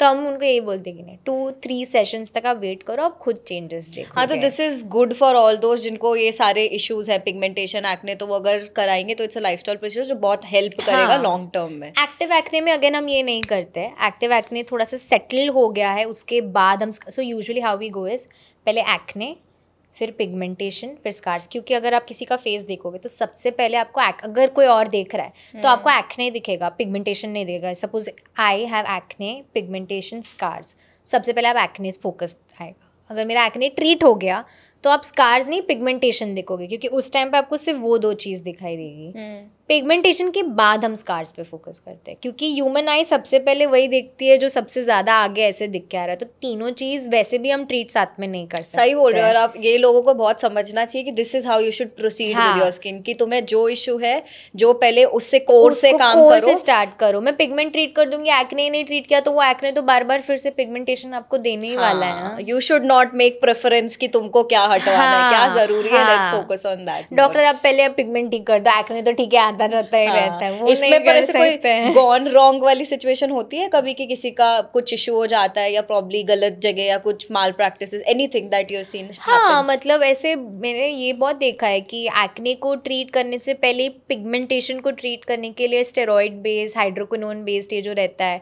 जो स्किन लाइटनिंग के लिए यूज़ करते हैं, वैसी क्रीम्स यूज़ की है। और वो जब तुम स्टॉप करते हो तो तुम्हारा एक्ने और फ्लेयर अप हो जाता है, प्लस जो स्किन जो होती है वो बहुत थिन हो जाती है, तो एकदम अनहेल्दी हो जाती है। तब मैं ना एक्ने ठीक कर सकती हूँ, ना मैं पिगमेंटेशन ठीक कर सकती हूँ, क्योंकि उस टाइम पे स्किन ही इतनी आपकी बैरियर की बैंड बच चुकी है। उस टाइम पे मुझे पहले आपकी स्किन के बैरियर को ट्रीट करना पड़ेगा। एक्ने पिगमेंटेशन बैक सीट ले लेता है उस टाइम पे। तो आते हैं, ऐसे भी पेशेंट्स आते हैं, and I feel so bad उनका। वो पूरा मैं ऐसे चेक करती हूँ ना कि प्रिस्क्रिप्शन में क्या है, एंड आई एम लाइक ये क्या दिया है इतने सालों से और आप क्यों यूज़ कर रहे हो इसको? आप बंद कर दो। आपको नहीं आना ना डर्मेट के पास, कोई बात नहीं, आप बंद कर दो, आप क्यों यूज़ कर रहे थे? बट ये चीज़ें लोगों को बहुत स्केयर करती है कि क्या मतलब, because you don't know what the डर्मेट is applying probably. आपसे अगर मैं पूछूं तो जब भी कोई, अब हम जब इतने सारे ट्रीटमेंट्स की बात कर रहे हैं, क्या बेसिक क्वेश्चन आपको लगता है कि लोगों को when they are going for treatment उनको डर्मेट से पूछना चाहिए बिफोर गेटिंग एनी ट्रीटमेंट, की जो जरूरी है, so that you can't also blame them and you know what is happening? First thing is उनकी एक्सपेक्टेशन सेट करना, क्योंकि यूजुअली एक्सपेक्टेशन होती है एक सेटिंग में मेरा ठीक हो जाएगा। तो उनको like as a patient I should ask कि मुझे कितना टाइम लगेगा, मुझे क्या क्या करवाना पड़ेगा, और एक बार ये हो गया उसके बाद मुझे क्या मेंटेनेंस के लिए करना है। यूजुअली दे बिकम सैड ये सुन के कि ये वन स्टॉप सोल्यूशन नहीं है। मैं ये बोलती हूँ, it's like brushing your teeth. आपको ब्रश रोज करना है सुबह शाम, वैसे ही आपको स्किन का केयर भी लेना है सुबह शाम। ऐसा नहीं है कि एक दिन कर लिया उसके बाद आपकी छुट्टी हो गई। तो ये सबसे पहला क्वेश्चन होना चाहिए। नेक्स्ट क्वेश्चन डाउन टाइम होना चाहिए कि सपोज मैंने आज प्रोसीजर कराया तो अभी कितने दिन में मेरी स्किन वापस नॉर्मल होगी जैसे कराने से पहले थी। क्योंकि वेडिंग या कुछ बर्थडे है या कुछ था और आपने एक दिन पहले करा दिया MNRF, अगले दिन फुल लाल फेस लेके जा रहे हो, दिल कॉल आपने बोला क्यों नहीं? ये ऑफकोर्स हम बोलते हैं, but when they ask this question तो उनको ज़्यादा याद रहता है। जब हम बोलते हैं आधे लोग जोन आउट हो जाते हैं कि हाँ ठीक है डॉक्टर कुछ तो बोला था, but when you ask the same question आपको याद रहेगा कि हाँ मैंने ये पूछा था उनसे। सो डाउन टाइम के बारे में, उसके साथ साथ आफ्टर केयर के बारे में, यही बेसिक क्वेश्चंस होते हैं। If they want to know कि क्या टेक्नोलॉजी यूज़ हो रही है या कैसे हो रहा है, तो they can always ask us that question. तो उसका भी वी गिव देम कि क्या है क्या नहीं है, जितना हो सके एक उनके लैंग्वेज में समझाने के लिए। बट मेजर आइडिया वही है कि इस चीज में प्रोसीजर में टाइम लगेगा और तुम्हारी मेहनत एंड कंसिस्टेंसी तुमको भी बहुत ध्यान रखनी है। तो वो चीजें क्या है तुम पहले ही पूछोगे तो you will be prepared about it and you know कि ग्रेजुअली तुम्हारे स्किन पे क्या असर हो रहा है। एक लास्ट ट्रीटमेंट, क्योंकि हमने अब सब जो एक होता है ना कि ट्रीटिंग अ इशू या फिर मेंटेनिंग योर स्किन, उसकी बात कर ली।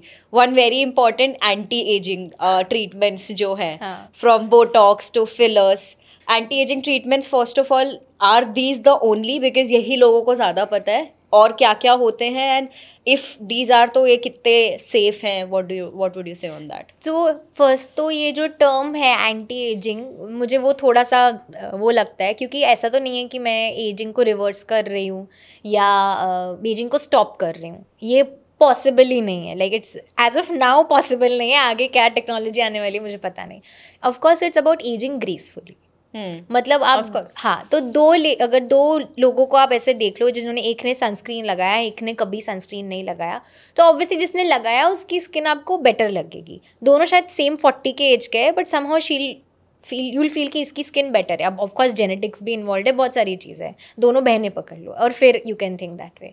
Same now coming to anti ageing procedures, botox, fillers, threads होता है, फिर हाइफू होता है, RF करके एक प्रोसीजर होता है, इंटरनली हम RF एंडोलिफ्ट करके बोलते हैं, वो प्रोसीजर होता है. प्रोसीजर्स बहुत सारे हैं, बट उसमें क्या वो रोल प्ले करता है यूजुअली लोगों को ये नहीं पता होता है.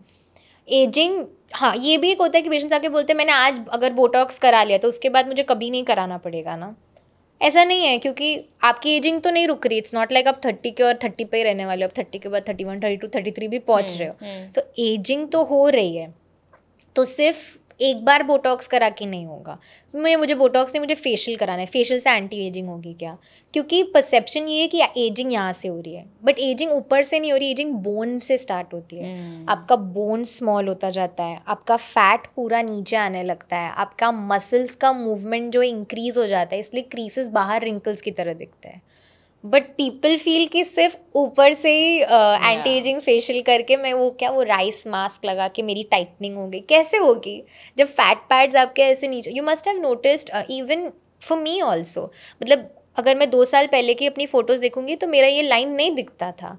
मेरा स्किन थोड़ा सा ऐसे था. अभी धीरे धीरे ये फैट पैड्स नीचे आने लगे. और ऐसे करके अगर मम्मा अपनी मॉम्स को देखोगे या डैड को भी, तो सारा फैट अब यहाँ कलेक्ट हो रहा है. हाँ. तो इट्स नॉट ऊपर का, इट इज़ इंटरनल चीज़ें. They are safe. It's not like they are not safe, but the safety depends आप किससे करा रहे हो.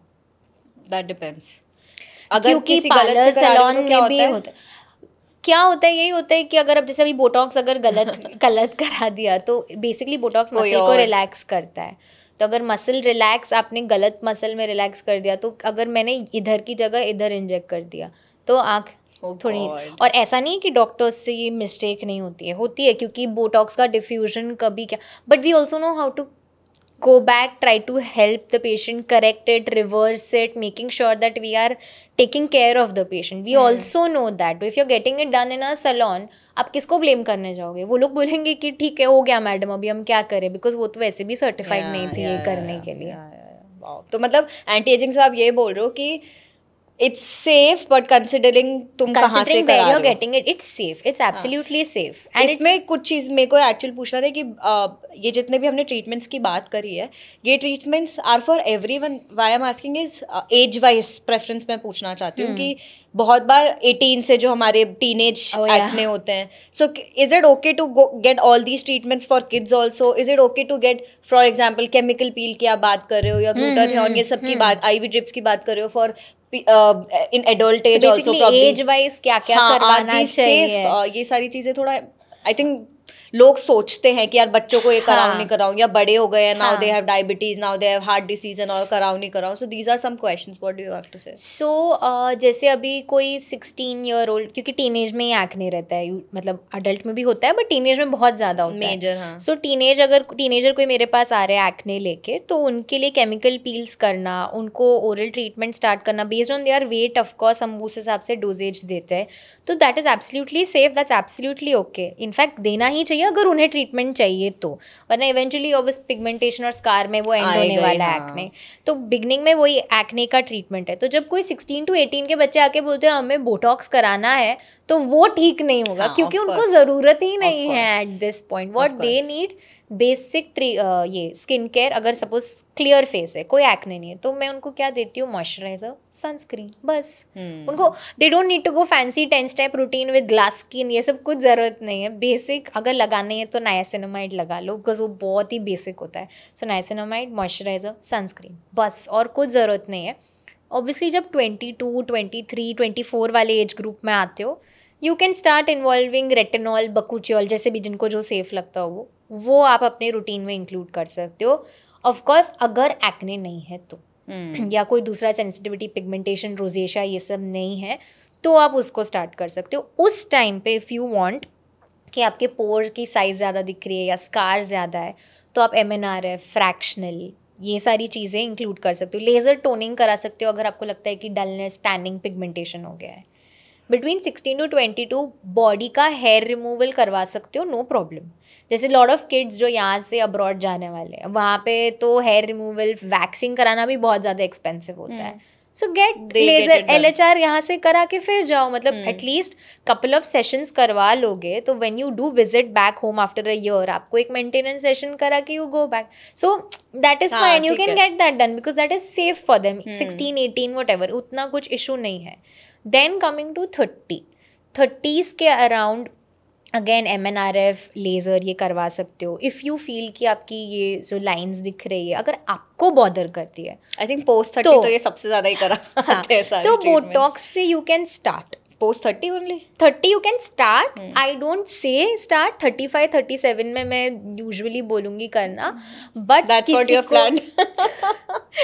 बट अगर किसी को सच में बहुत बॉदर कर रहा है, again it's person to person, if it bothers you, और बोटॉक्स एक्चुअली माइग्रेन के लिए भी हेल्प करता है. So if you actually have migraine issues तो you can get it done for that also. But then again अगर आपको wrinkles bother करते, क्योंकि थोड़ा तो आएगा ही, you can get it done. And what about जो ओल्ड एज की बात की जिनको डायबिटीज़ और प्रॉब्लम जैसे किडनी इशू, क्योंकि लॉट ऑफ पीपल थिंक कि जैसे हम IV ड्रिप्स ले रहे हैं या बोटॉक्स में कुछ भी तो प्रॉब्लम वो मसल्स में जाता है, बट ऐसा होता है कि शायद बॉडी में चला जाए. ऐसा बोटॉक्स तो आपकी बॉडी में जाके निकल भी जाएगा अगर जाने भी वाला था तो. अच्छा. लेकिन वो जा ही नहीं रहा है, वो यहीं, उसका डिफ्यूजन कितना होता है पता है, सिर्फ 1 सेंटीमीटर. अगर मैं इधर लगा रही हूँ तो उसका 1 सेंटीमीटर 2 सेंटीमीटर मैक्सिमम डिफ्यूज होगा.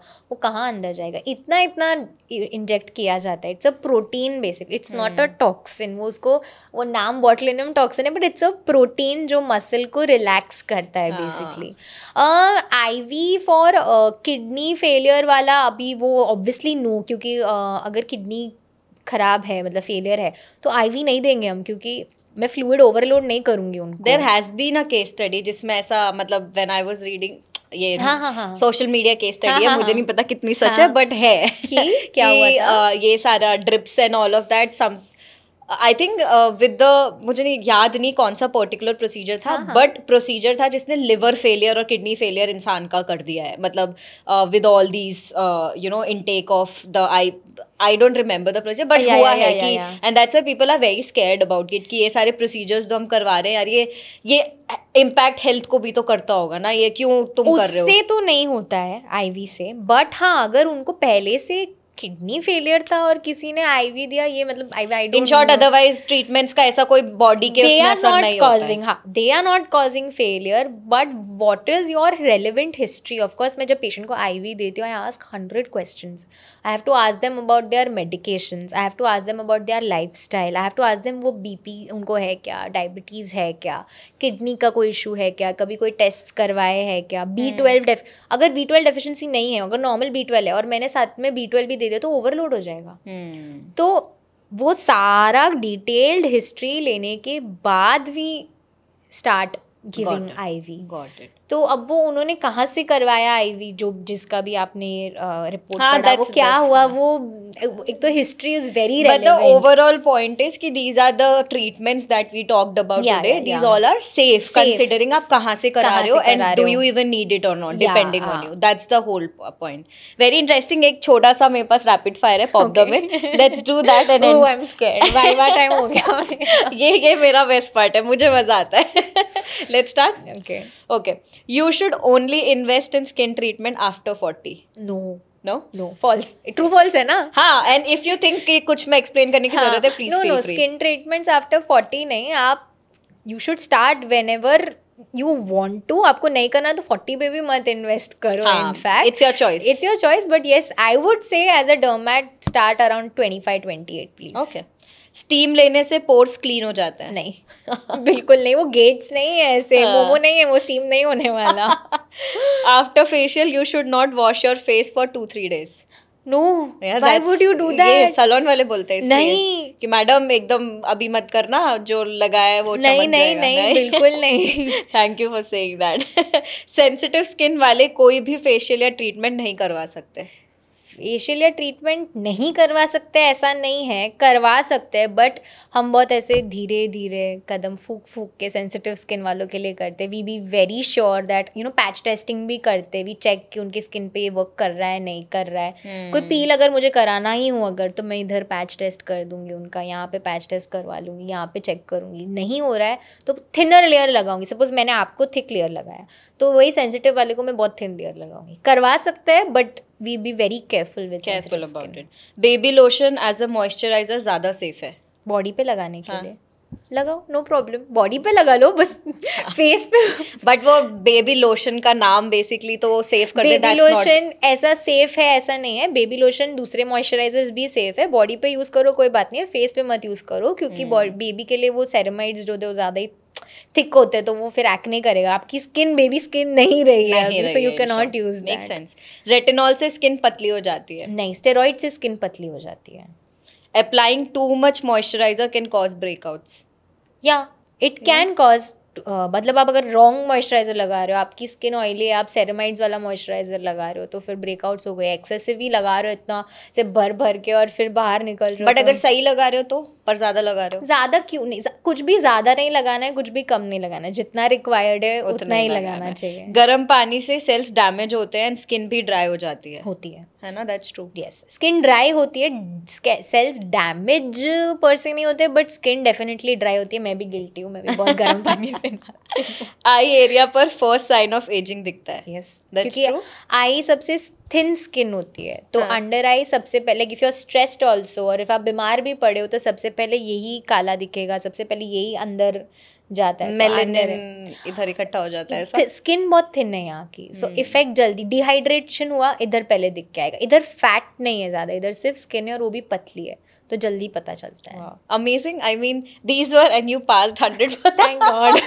बट अमेजिंग यार, थैंक यू सो मच। बहुत ही डिटेल में आपने, और मुझे काफ़ी क्लैरिटी आ चुकी है when it comes to all the different procedures, and I think ये भी समझ आ गया है कि किस चीज़ के लिए कौन सा प्रोसीजर जनरली, कुछ लाइफस्टाइल है, कुछ ट्रीटमेंट है, या फेशियल्स भी तुम सैलून पे जा रहे हो तो क्या सोच के जाना है, know your skin first, that's what you said.